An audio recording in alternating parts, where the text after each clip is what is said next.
What's up and what's good, delightful learners? Nagbabalik na naman po ako, si Denz Calamba, the Mr. Delightful of Learning. And yes, this is the third part of our delightful business writing tips. Yes, medyo tatapusin ko muna yung series on business writing, but don't be sad, huwag kayong malungkot. Pwede pa naman nating simulan ang bagong series on business writing, but also on other topics that you might find interesting. Pwede naman kayo mag-comment as you watch this video. But for now, bibigyan ko kayo ng 2 tips. O ayan, dalawa na ang bibigay ko sa inyo para bonus.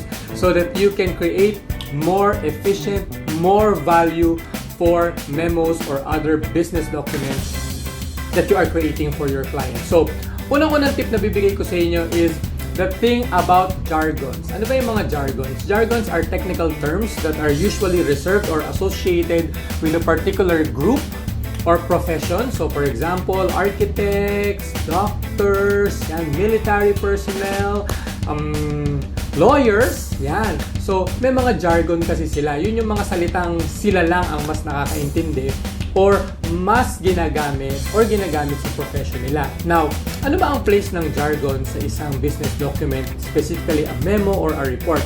Simple lang.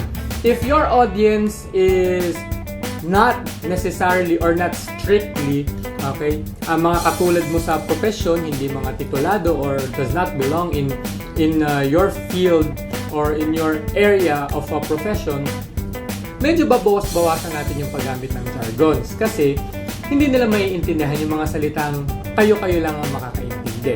So, for example, kung puro tayo doktor o puro kayo doktor and then you would like to communicate with a non-doctor or a patient, medyo baka mag-nosebleed sila sa mga salita na mga doktor lang nakakaintindi. So, I hope that makes sense.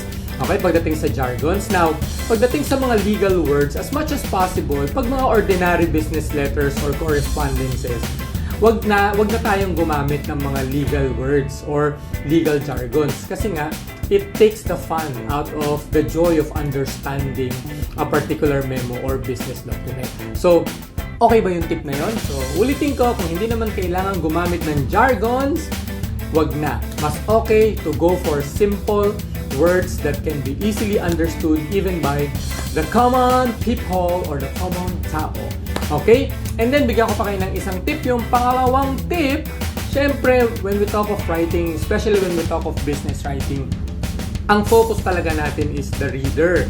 Hindi naman talaga tayo. Yes, we may have graduated from a prestigious school, like some universities I know, okay? Pero, gamitin natin yon in terms of making the reader more comfortable to the message that we want to impart to them, especially when it comes to office documents. So, focus on the reader, not you. Mas magandang isipin na mas magbe-benefit sila kapag ang mindset natin is maintindihan nila yung mensaheng gusto natin. Hindi yung bahala sila, basta ako, eto yung words na gamit ko, highfalutin or sa totoo lang highpolluting.